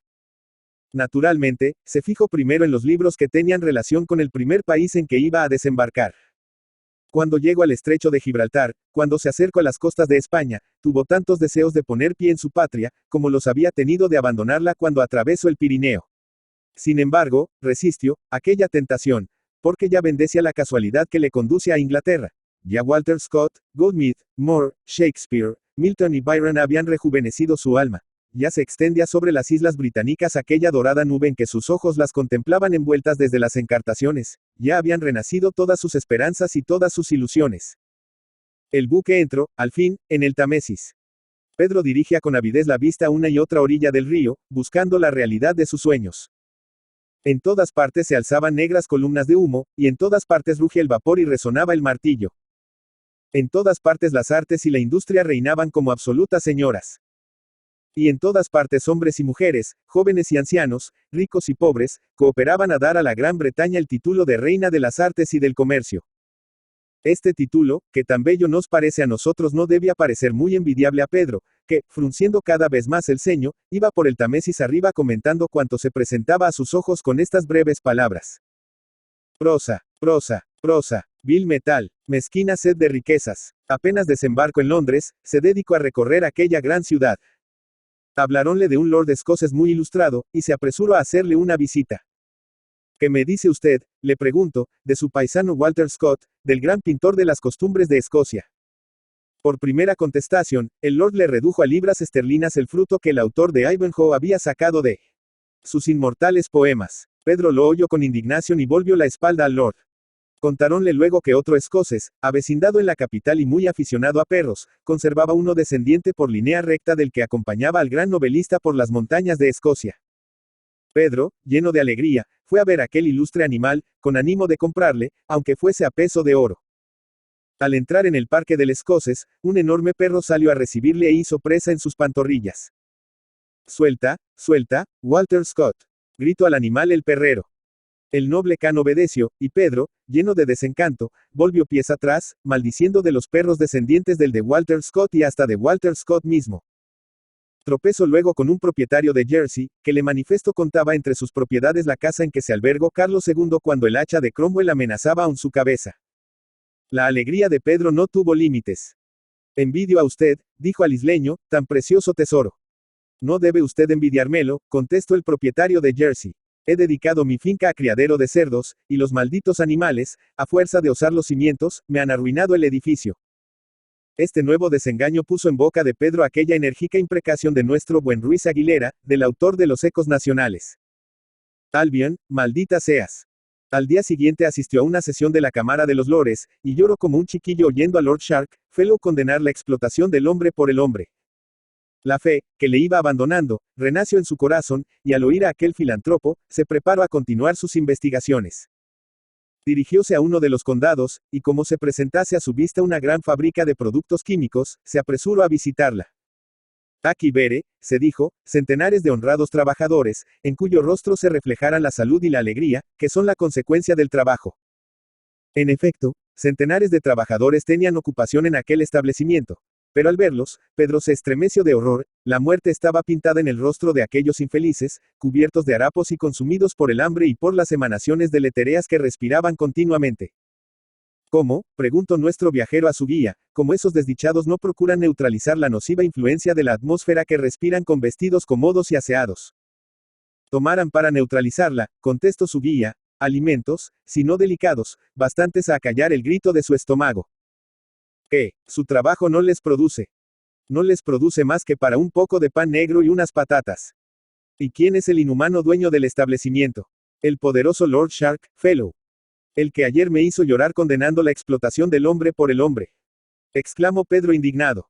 Abandonemos, añadió saliendo de la fábrica, abandonemos las poblaciones comerciales y fabriles, donde no hay más que sed de riquezas, viles guarismos, secas y desconsoladoras matemáticas.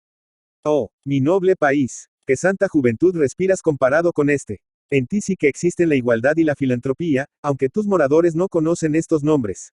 Aquellos millares de padres de familia que ganan el sustento extrayendo el hierro de tus montes de Triano y carbonizando tus bortales de Rebeniga y La Barrieta, muestran cubierta de sudor la frente, pero no muestran el semblante marchito por el hambre y la desnudez y un ambiente envenenado.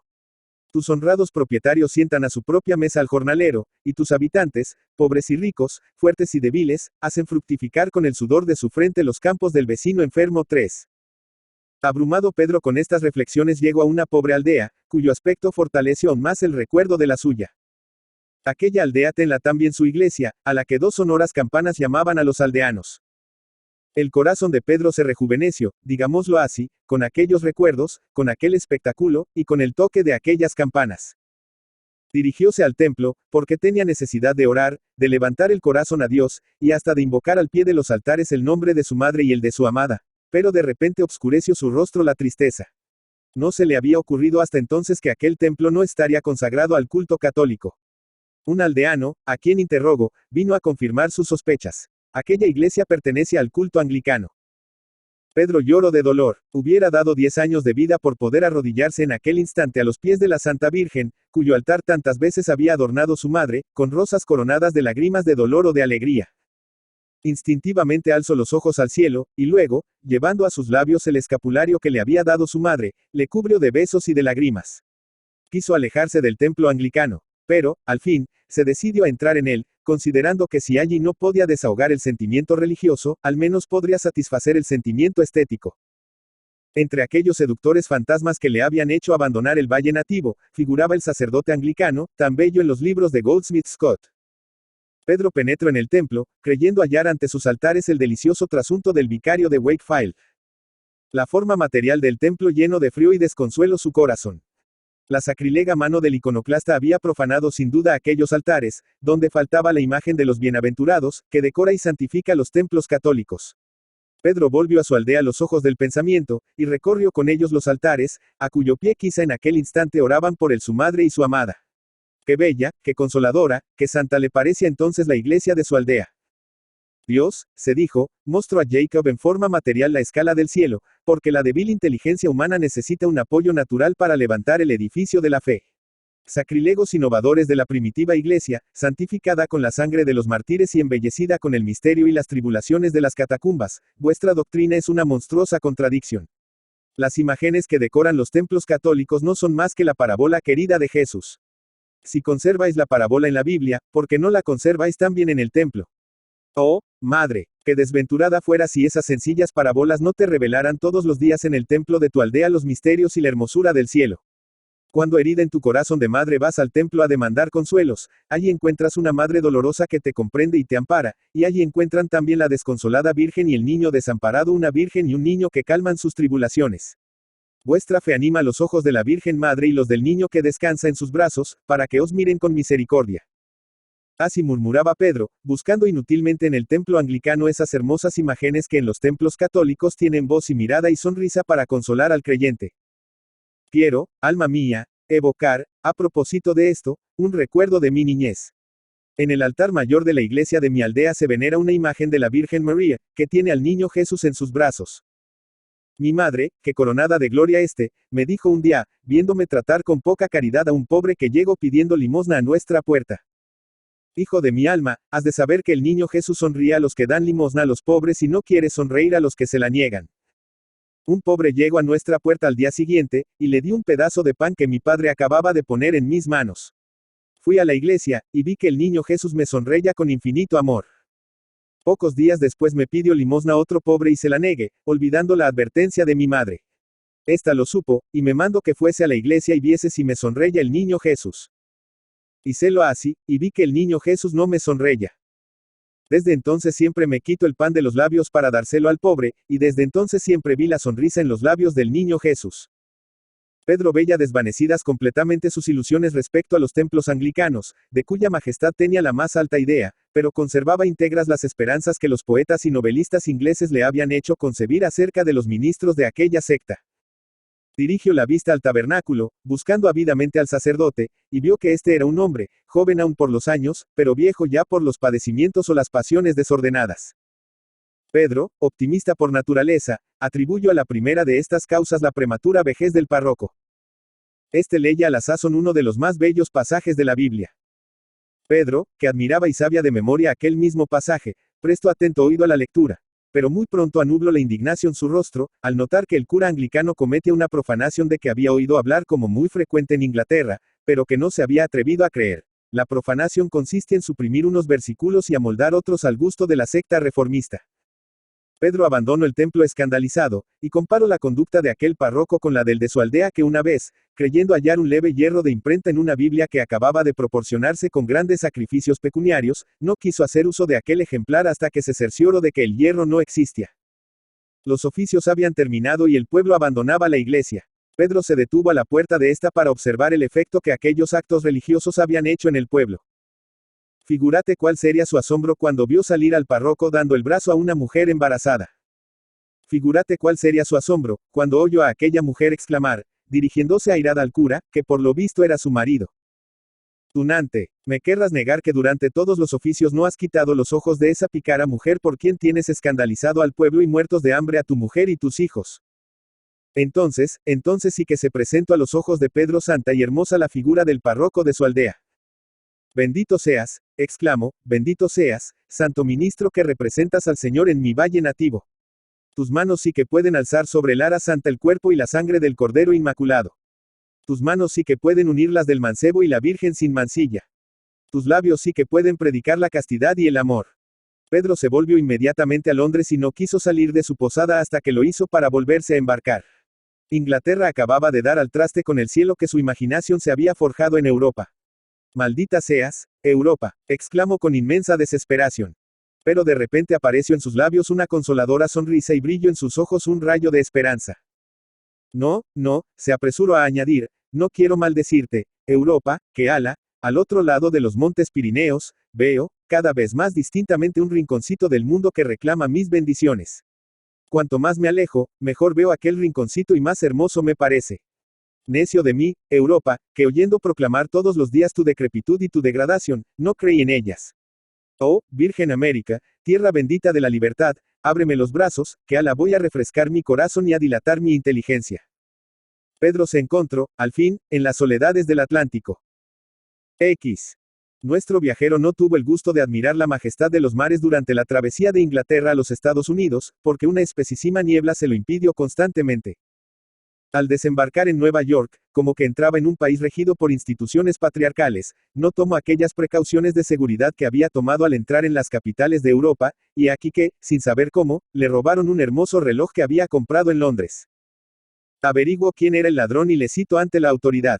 El ladrón se las compuso con el magistrado no se sabe cómo, pero lo que sí se sabe es que se quedó con el reloj, y el magistrado condenó a Pedro al pago de las costas y a indemnizar al ladrón con una fuerte suma, de los perjuicios que moral y materialmente le había causado con su calumniosa acusación. Si el alcalde de S. hubiera oído lo que con este motivo dijo Pedro de él, a pesar de su modestia, hubiera reventado de orgullo. Para ahuyentar su mal humor, aquella noche se fue Pedro al teatro. Al volver a su posada, le acometieron unos hombres en una de las calles más públicas, le maltrataron y le robaron cuanto llevaba. Al contar este percance en la fonda, le dijo el fondista. Pero hombre, ¿a quién se le ocurre salir de casa de noche sin un par de revólveres de 6 tiros cada uno? Saliendo desarmado, claro es que le habían de robar a usted los agarrotadores. ¿Quiénes son los agarrotadores? Los que le han robado a usted. Unos 4 o 5 mil bandidos que pueblan de noche las calles de Nueva York, y agarrotan al que no les entrega cuanto lleva consigo, o no los ahuyenta a tiros. Pero ¿y la policía, Dios mío? ¿Y las leyes protectoras? ¿Qué policía, ni qué leyes, ni qué cuernos? Las leyes represivas, o protectoras, que todo viene a ser uno, significa algo en los países que gimen bajo el yugo del despotismo. Pero son, letra muerta aquí donde gracias a Dios. La libertad es tan amplia y hermosa, que alcanza hasta al ladrón y al asesino. Si esa es la libertad, exclamó Pedro, maldita sea. Sí, sí, repuso el fondista, quejese usted, que si pasa a Boston, a Baltimore, a Nueva Orleans o cualquier otra capital de la Union, ya verá usted lo que es bueno. Lo que pasa en nuestra ciudad es tortas y pan pintado. Pedro se acordó de su valle nativo, como siempre que encontraba un desengaño en la tierra extranjera. Recordó que en su aldea las puertas de las casas no tienen más cerradura que una taravilla, que los ganados pastan solos en los apartados valles, y que allí los bosques y los campos y las villas tienen por único guarda el séptimo mandamiento. Mientras le preparaban al día siguiente el desayuno, pidió el New York Herald, el periódico más afamado y respetable de la América del Norte, y leyó con asombro e indignación las siguientes líneas. Nuestra situación mercantil es muy lisonjera si se tiene en cuenta la grave crisis que está atravesando el comercio en ambos continentes. Únicamente puede afectar algo esta crisis a nuestro tráfico interior, si nuestros comerciantes, dejándose llevar de un pundonor demasiado meticuloso, saldan los grandes descubiertos que tienen en Francia o Inglaterra. Pero si consideran que su propio interés y la prosperidad nacional les autorizan a desentenderse de esos compromisos, el comercio de la Union no solo tendrá cuanto necesite para el tráfico interior, sino que contará para las eventualidades con un sobrante que no bajara de 100 millones de pesos fuertes. 4. Al leer estas desvergonzadas líneas, Pedro abandonó precipitadamente a Nueva York, horrorizado de la perversión moral que reinaba en aquella ciudad, y comenzó a recorrer los diferentes estados de la Union. Durante esta correría, nuevos desengaños vinieron a atribular su alma y a avivar su deseo de tornar al valle nativo para vivir y morir en él. Allí se ofreció a sus ojos, en su más repugnante aspecto la esclavitud humana, desconocida, a Dios gracias, en Europa. Allí vio la más asquerosa idolatría, consentida y protegida por las sabias leyes del país. Allí leyó una lista de 50 y tantos asesinatos perpetrados en un solo día en una sola población. 5. Allí vio la navegación fluvial y las vías férreas, tan perfeccionadas, que las catástrofes en que pierden la vida 200 o 300 personas son tan frecuentes, que apenas llaman la atención pública. Allí vio las calles y las plazas regadas todos los días con sangre por el fanatismo político. Allí vio a los que aspiraban a representar al pueblo en el santuario de las leyes, anunciar en los periódicos que compraban votos a $4 cada uno, y a los electores que los vendían a 5. Allí, en fin, un comerciante, que le considero una alhaja para los negocios y sospecho que tenía un capitalito decente, le propuso de buenas a primeras la mano de una hija suya de 15 años, que estaba acabándose de educar en un colegio, y que, según decía su padre, era ya capaz de hacer pecar al casto José. Y todo esto le hizo mirar con profundo horror a la República Angloamericana, que lejos de parecerle una virgen rica de juventud y vida, le parece una hedionda prostituta, cubierta de canas y arrugas antes de salir de la adolescencia. En Boston se embarcó para la América del Sur. Cuando puso el pie en aquellas costas, y oyó que los habitantes de ellas lo saludaban en la dulce lengua de su madre, sus rodillas se doblaron y sus ojos arrasados en lágrimas, se alzaron al cielo.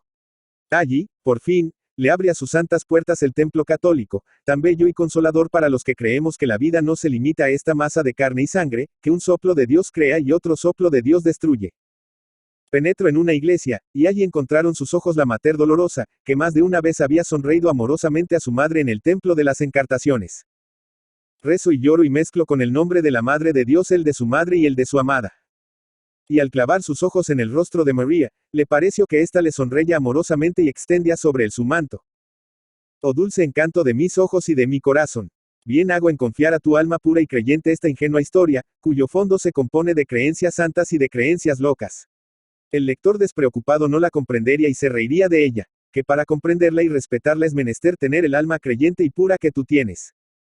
Pedro recorrió la América que aún se envanece con la lengua y la fe de Castilla, su noble madre. La América española le parece una virgen abrumada de infortunios, pero llena aún de juventud y de fe. Y la amo, porque era hermosa y desventurada. Ah, le dijo, qué semejanza tan grande hay entre mis dolores y los tuyos, y entre tus hierros y los míos. Como yo, abandonaste a tu noble y amorosa madre para ir a buscar el paraíso de tus sueños, y el desengaño te va sumiendo, como a mí, en honda melancolía.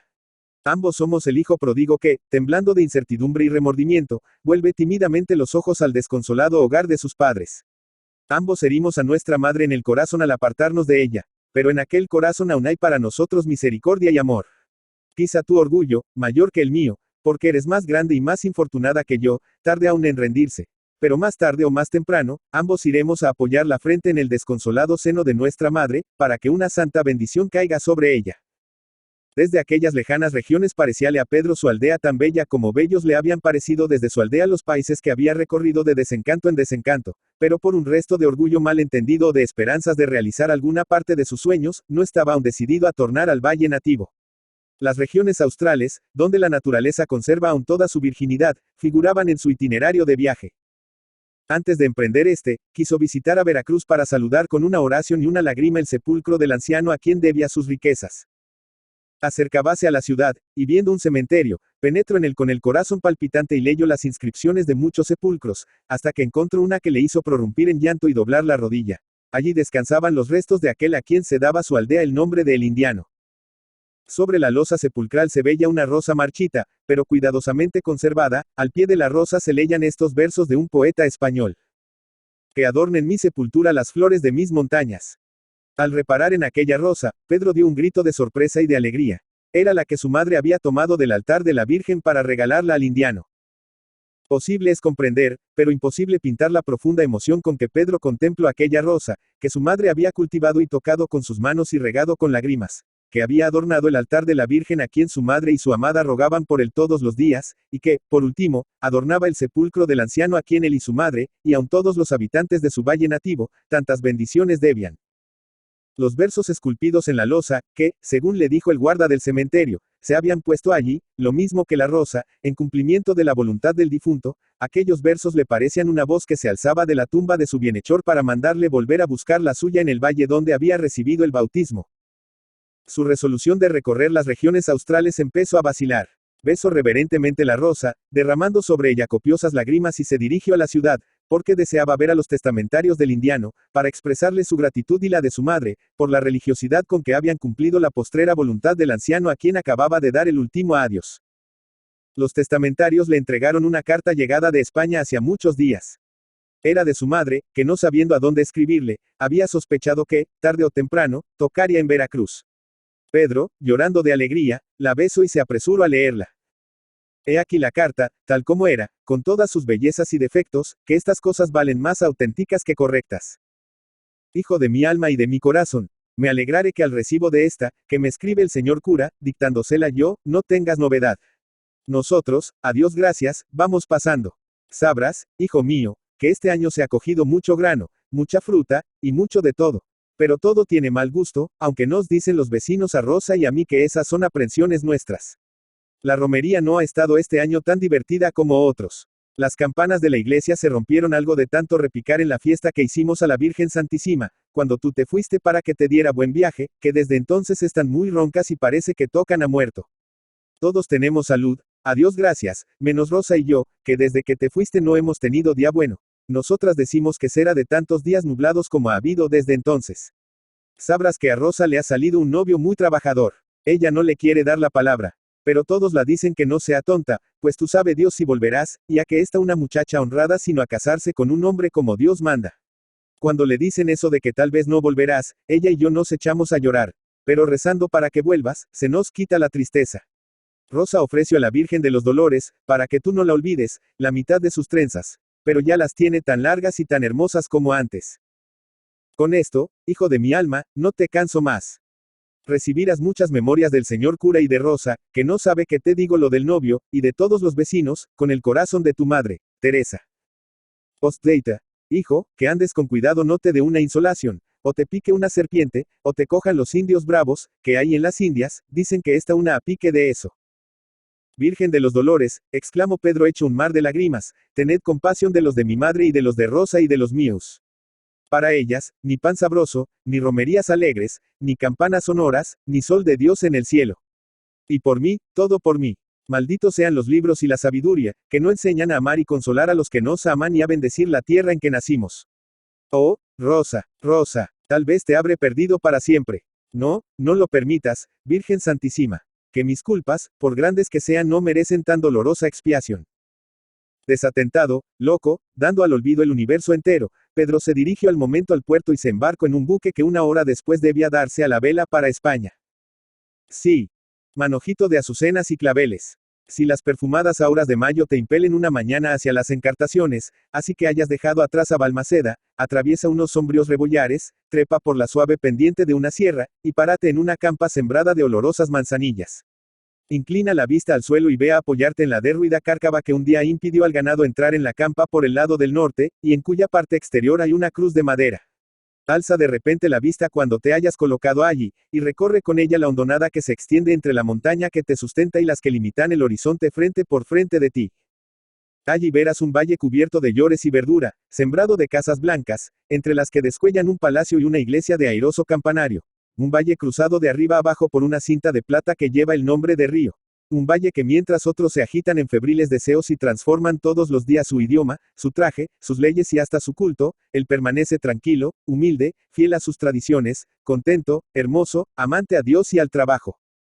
Pues en aquel valle nació Pedro. Y allí morirá también, porque él, que con la ansiedad en el alma y la respiración penosa y el corazón palpitante a la vez de temor y de alegría, trepa por la sierra, y ya se acerca a la campa. Es una mañanita de mayo, los cerezos y los melocotoneros, y los manzanos, y los cendrinos están en flor, los mirlos y las malvices cantan en las arboledas, y las campanas repican en el blanco campanario de la iglesia parroquial del valle. Pedro dirige la vista al valle, y sus ojos se convierten en dos fuentes de lágrimas, y sus rodillas se doblan, y sus labios rezan, confundiendo el nombre de dos mujeres con el nombre de Dios. No, no, aquellas campanas no están roncas ni parece que tocan a muerto, que su toque es más sonoro y más alegre que nunca. Pedro busca con la ansiosa vista una casita blanca que debe estar no lejos de la iglesia, y, al fin, descubre su rojo tejado entre un ramillete de cerezos en flor. Y entonces llora aún más que antes, y reza con más fervor aún. La iglesia le parece más grande y más hermosa que cuando se ausentó del valle, el río más cristalino, las arboledas más verdes y más pobladas, las yosas y las huertas más lozanas, las colinas más pintorescas, el valle todo más bendecido y amado de Dios. Pero sus ojos, que todo lo examinan, que todo lo inquieren, que todo lo ven, no han visto una hermosa procesión que, antes de llegar él a la campa, salió de la iglesia parroquial del valle y tomó una estrada que por medio de 2 hileras de endrinos en flor costea la falda de la montaña y conduce a la cumbre de esta, a la campa de la cruz. Ha llegado la fiesta de las rogativas de mayo, y el santo párroco que derramó el agua del bautismo sobre la frente de Pedro sube a la cumbre de la montaña, seguido de sus feligreses, para bendecir desde allí los campos de la llanura, donde el sudor de los aldeanos se ha transformado ya en flores. Un cántico inmenso, que resuena a corta distancia, saca a Pedro de su extática contemplación. El joven presta atento oído, y la letanía de los santos le recuerda la festividad que aquel día celebra la iglesia. La procesión, antes oculta en las umbrias de la estrada, sale, al fin, al raso, donde se alza la cruz de madera. Pedro dobla nuevamente la rodilla y exclama: Señor, yo te bendigo. Tu religión sale a recibir al hijo pródigo, que vuelve al hogar de sus padres purificado por el remordimiento y la contrición. Señor, yo te bendigo. Que me bendiga mi madre, y que me abra sus brazos amorosos la Virgen sin mancilla, a quien un día dije: tú serás la santa madre de mis hijos, y otro día colme de tribulaciones. La bendición de los campos va a empezar, y Pedro no quiere interrumpir con su dolor ni con su alegría aquella santa ceremonia. Oculto tras de la carcaba, busca entre la multitud a su madre y a su amada. Lo que en su corazón pasa no se puede referir, solo se puede adivinar. El que tenga oídos, oiga, dice el santo cantor del Apocalipsis. El que tenga corazón, adivine y sienta, dice el humilde autor de los cuentos de color de rosa. Un grito de alegría se exhala, no del labio, sino del alma y del corazón de Pedro. Porque Pedro acaba de descubrir a su madre y a su amada, arrodilladas ambas junto a la cruz, una al lado de la otra, unidas quizá por un mismo pesar y un mismo pensamiento, las dos con la huella del dolor en el rostro, y la melancolía honda, profunda, infinita, en los ojos. El cabello de Teresa ha encanecido, pero su rostro respira aún más amor, más indulgencia, más resignación cristiana que en otros tiempos. Rosa está descolorida, como las azucenas del huerto. Pero en su rostro brilla la hermosura del infortunio, no la hermosura de Safo trepando a la roca de Leucades, sino la de la Virgen cristiana saliendo a coger en el circo la palma de los mártires. La santa ceremonia termina, repitiendo el pueblo las palabras del sacerdote. Entonces Pedro se dirige hacia la cruz, y arrodillándose a los pies del sacerdote, exclama: Señor, purificadme con vuestra bendición, para que sea digno de volver a los brazos de mi madre. El anciano párroco sorprendece un momento.